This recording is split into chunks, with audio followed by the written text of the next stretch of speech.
Hozier, the multi-platinum selling Irish musician, is celebrating 10 years of his smash hit. You hear it there, Take Me to Church. I love that song. It surpassed 2 billion Spotify streams earlier this year.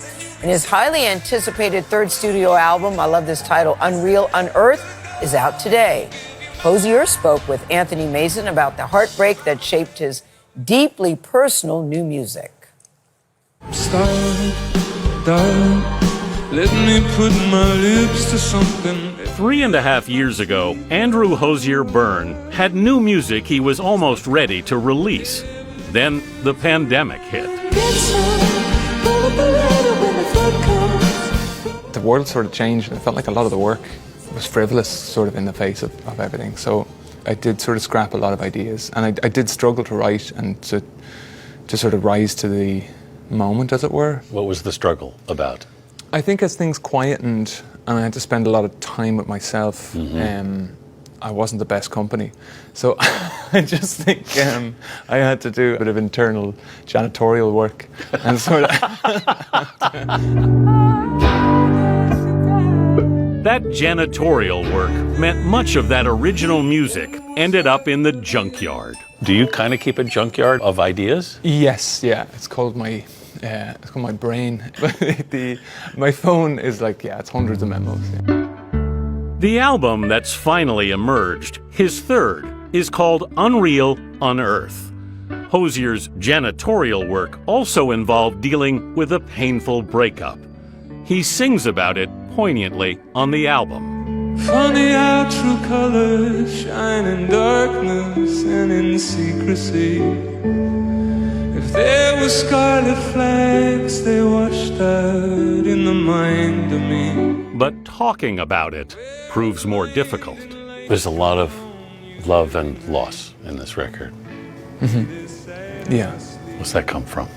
I don't know to what extent I should or I can. Or you want. Or I want to go on. I want to go on about it. In the video for his song All Things End, Hozier is a heart patient in critical condition. The last time I felt you weighed on my chest, you said we didn't get it right, but love, we did our best. It was a period of a lot of love and loss, you know. So yeah, I don't know if I can talk about it, and I don't know if it would be fair to people close to me. It was a wonderful time and a very challenging time.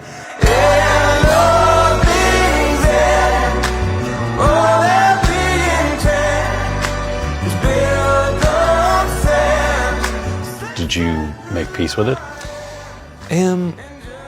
Yes, he says as he's welling up.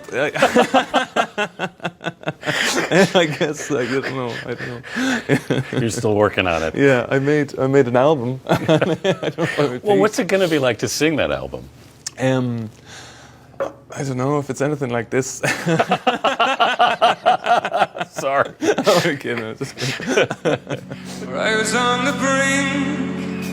How could you think, darling, they'd scare so easily? He sang his new song Francesca at the Glastonbury Festival in England this summer. There's not one thing that I would change. When you write a song, I don't know, you think about what it's going to be like to sing it. But when it's a song that involves some hurt, does that make it harder for you to sing? It does. And the first few times you listen to it actually made it hard to listen to. There's a tough moment where you're kind of opening an old wound again. No, I know my heart's break. I tell him put me back in it. And I would do it again.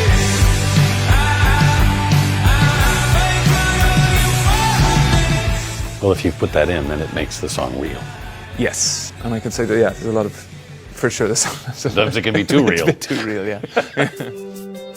The 33-year-old Irishman is the son of artists. His father, a musician.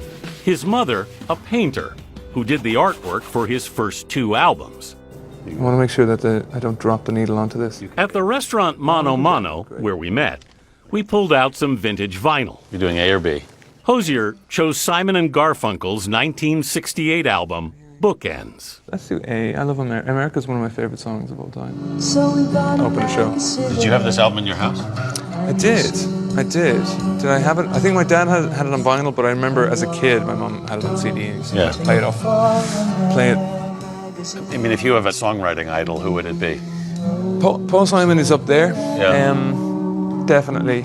I as a teenager, I fell in love with Tom Waits' work. Warm beer and cold women. I was amazed that that noise was coming out of this dude. Interesting that you connected to him because he's not, I mean, vocally, he's obviously nothing like you. Yeah, I know, right? Well, we'll see. You know? Give me a few years. Our lover's got humor. She's the giggle at a funeral.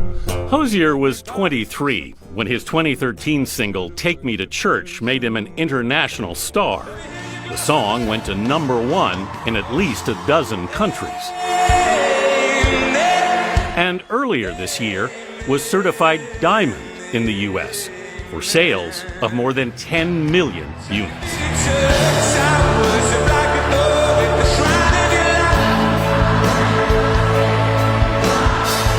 Amazing how that just keeps chugging along. It really is, I have to say. I scarcely believe it myself.